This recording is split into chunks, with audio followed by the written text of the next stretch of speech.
La definición de las funciones circulares. En un plano cartesiano consideramos una circunferencia de radio ρ con centro en 0, 0 y un ángulo centrado en alfa. Consideremos el triángulo QOP, o sea, vamos a considerar este triángulo que formamos acá.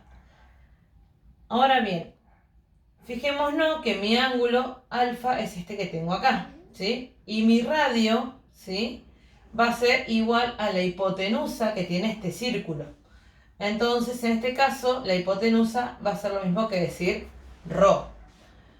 Si me fijo y pienso que estoy trabajando dentro de un triángulo rectángulo, ¿sí?, yo puedo definir todo a partir de seno, coseno y tangente. Entonces, si estoy parado en mi ángulo alfa, puedo notar, ¿sí?, que mi cateto opuesto es y mi cateto adyacente es x.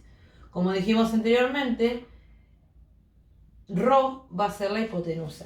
Entonces, ¿qué es lo que puedo hacer yo acá? Es, a partir de los valores que yo le doy, ¿sí?, formar las razones trigonométricas. Cateto opuesto va a ser el i sobre el ρ. Entonces me queda i sobre ρ. El coseno va a ser el adyacente, que es x sobre ρ. Entonces me queda x sobre ρ. Y por último tenemos la tangente de alfa, que es el cateto opuesto sobre el cateto adyacente. En este caso va a ser i sobre x. Bien, ahora lo que tengo que pensar, ¿sí?, es que vamos a trabajar no en una circunferencia que no tenga un radio normal, sino que va a ser una circunferencia de radio 1, ¿sí? O sea que todo su alrededor va a ser 1. 1, menos 1, acá le ponemos menos 1 por eso el hecho de que estamos trabajando en el semieje negativo de x, y acá también menos 1 por exactamente lo mismo, estamos trabajando en el semieje negativo de y. Entonces, ¿qué sucede con ρ? ρ pasa a valer 1. Entonces, esto que yo tengo acá abajo me quedaría 1. Y sobre 1 me daría i. Lo mismo pasa con el coseno de alfa. Tengo x sobre ρ y sabiendo que ρ vale 1, esto me va a quedar x. Y si nos fijamos, la tangente de alfa trabaja con i sobre x. ¿Pero quién es en realidad el i? Mi i es seno de alfa. Entonces a esto lo puedo reescribir como seno de alfa sobre el x, que en este caso el x es el coseno de alfa. Entonces ahí podemos definir las tres razones trigonométricas.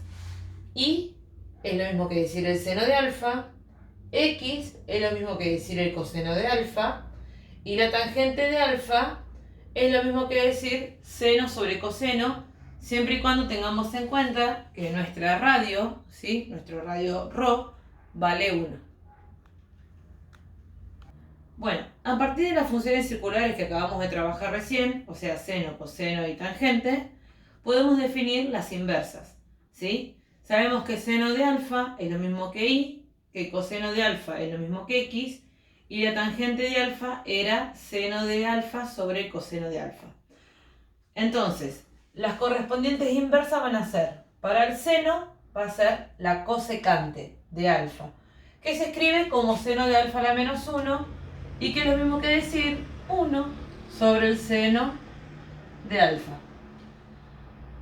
Para el coseno, tenemos su inversa, que va a ser la secante de alfa, que se escribe como coseno a la menos 1 y es 1 sobre el coseno. Y por último tenemos la tangente, ¿sí?, perdón, la cotangente de alfa, que es la inversa de la tangente, que se escribe como tangente a la menos 1, y es lo mismo que decir seno de alfa sobre coseno de alfa elevado a la menos 1, que como sabemos ese menos 1 invierte la fracción y me va a quedar coseno de alfa sobre el seno de alfa. Estas van a ser entonces las inversas de las razones trigonométricas que estamos trabajando. Bueno, relación pitagórica. A partir del teorema de Pitágoras podemos hallar una de las relaciones más utilizadas en trigonometría. Consideremos el triángulo rectángulo que habíamos estado trabajando en la circunferencia trigonométrica, que tenía lado X, lado Y, ¿sí? Cateto X, cateto Y, y la hipotenusa que era ρ, que recuerden que valía, en este caso, 1. ¿Sí? Bien, entonces tenemos que tener en cuenta lo siguiente. El teorema de Pitágoras, como lo conocemos, es cateto 1 al cuadrado más cateto 2 al cuadrado es igual a la hipotenusa al cuadrado. Yo puedo considerar que mi cateto 1, por ejemplo, sea y. Entonces me quedaría y al cuadrado más mi cateto 2 es x. O sea que me quedaría x al cuadrado. Y que mi hipotenusa es ρ. Entonces me quedaría ρ al cuadrado. Ahora bien, también tengo que tener en cuenta que descubrí que mi lado y en realidad es lo mismo que decir el seno de alfa.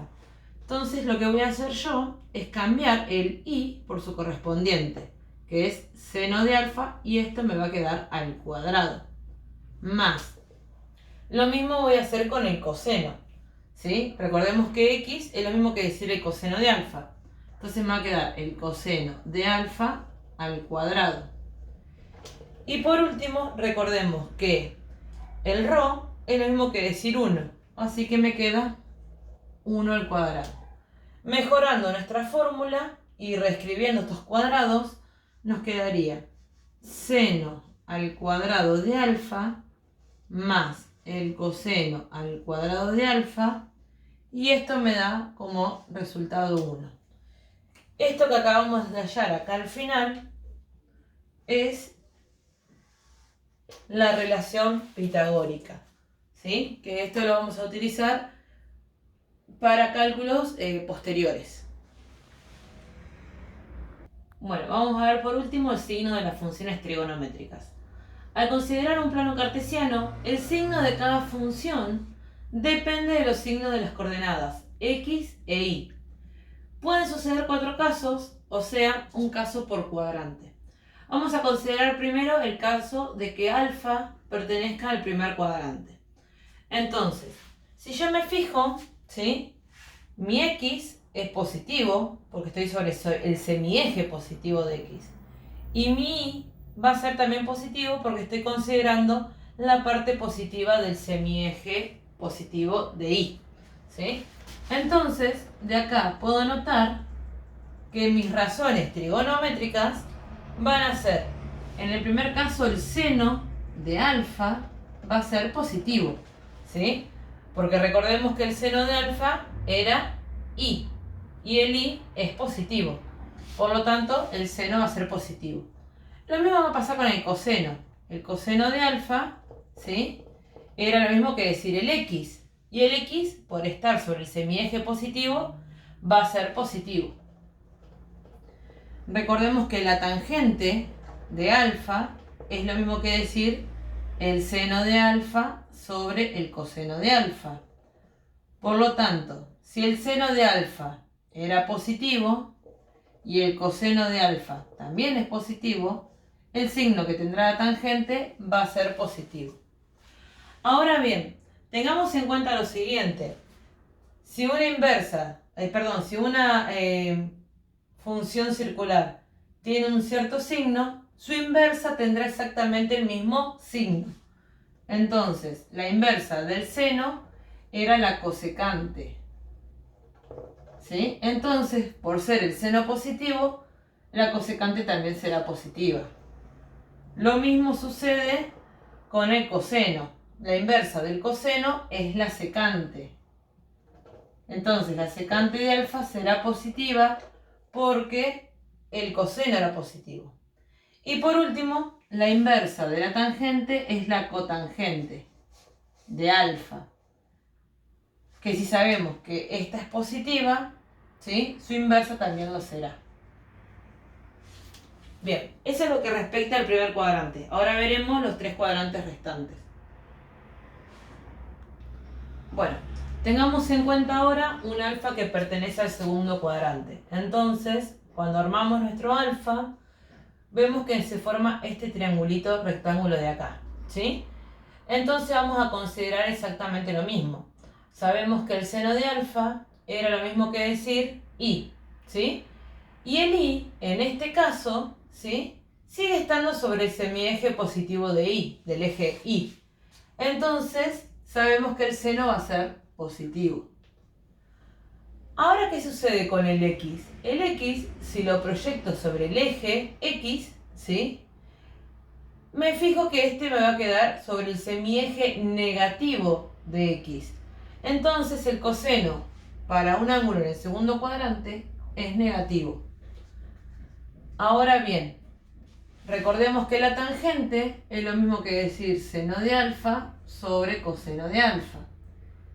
El seno que yo encontré para este alfa es positivo, pero el coseno es negativo. Entonces mi resultado va a ser negativo, ¿sí?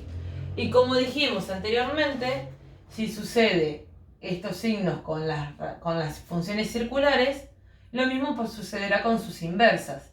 Entonces, si el seno era positivo, la cosecante de alfa también será positivo. Si el coseno de alfa era negativo, la secante de alfa será negativo. Y por último, si la tangente de alfa es negativo, entonces la cotangente de alfa será negativa.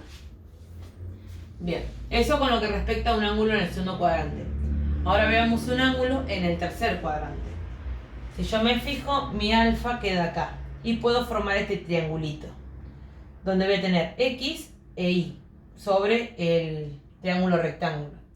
Ahora bien, si yo me fijo el seno de alfa, recordemos que el seno siempre lo miro con respecto a y.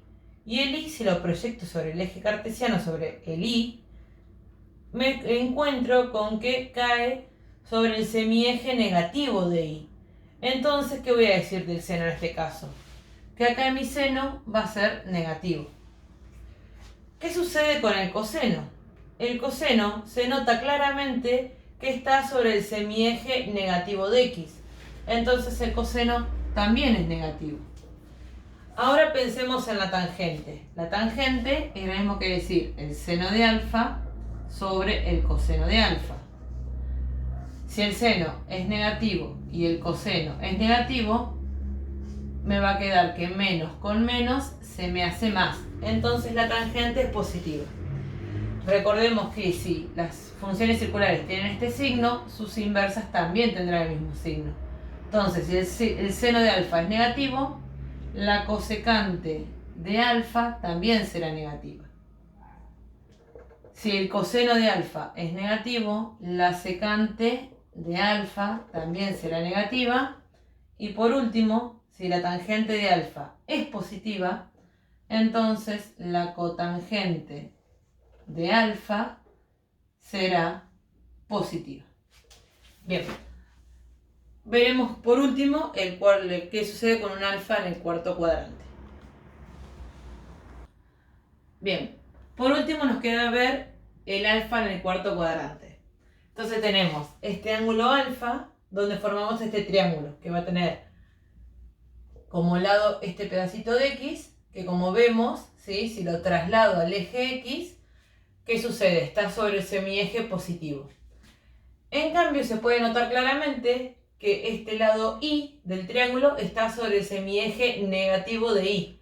Entonces, cuando yo vaya a formar las razones trigonométricas, ¿sí?, a partir del eje cartesiano, recordemos que y se basa, que el seno de alfa se basa con respecto a y. Como y en este pedazo es negativo, entonces mi seno va a quedar negativo. El coseno, en cambio, ¿sí?, como es con x, recordemos que lo tengo que mirar sobre el semieje de x. Entonces, en este caso, como el semieje es positivo, me va a quedar que el signo del coseno va a ser positivo. Bien, y ahora quedaría definir la tangente, que la definimos a partir de estos dos. Sabemos que la tangente es seno de alfa sobre el coseno de alfa. Entonces, el seno de alfa es negativo sobre el coseno de alfa, que es positivo. Esto me va a quedar que es negativo. Por último, Recordemos que las razones trigonométricas, que las funciones circulares, ¿sí? Al definirlas de esta manera, sus inversas también tendrán exactamente el mismo signo. Entonces, si el seno de alfa es negativo, la cosecante de alfa será también negativa. Si el coseno de alfa es positivo, su inversa, que es la secante de alfa, será positiva. Y por último, si la tangente de alfa es negativa, su inversa, que es la cotangente de alfa, será también negativa.